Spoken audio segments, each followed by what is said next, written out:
बिस्मिल्लाहिर्रहमानिर्रहीम।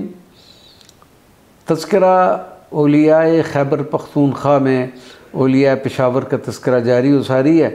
हज़रत सूफ़ी अब्दुर्रहमान बाबा पेशावर शहर में कब्रस्तान रहमान बाबा एक बहुत कदीम और अज़ीम कब्रस्तान है और इसमें बेशुमार औलिया अल्लाह आराम फरमा है। इन्हीं में एक शख्सियत हज़रत सूफ़ी अब्दुर्रहमान बाबा रहमतुल्लाह अलैह की है। हज़रत सूफ़ी अब्दुर्रहमान बाबा एक जय्यद आलिम दीन और आरिफ कामिल होने के साथ पश्तो ज़बान के अज़ीम शायर तस्लीम किए जाते हैं। आपने सारी ज़िंदगी इस्लामी तालीमात की तबलीग और खल्क़ खुदा की खिदमत में गुजारी। आपकी ज़ात अदीम फ़यूद बरक़ात का सरचश्मा थी। सूबा खैबर पख्तूनख्वा में बिलखुसूस जो मकबूलियत हासिल हुई वो बहुत कम लोगों को मुयस्सर आई।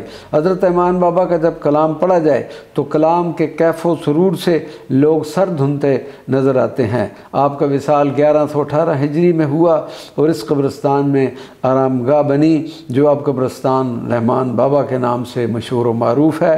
आप रहमतुल्लाह अलैह का मज़ार मुबारक मरजाए खलाइक है और लायक ज़ियारत भी है। वमा अलैना इल्लल बलागुल मुबीन।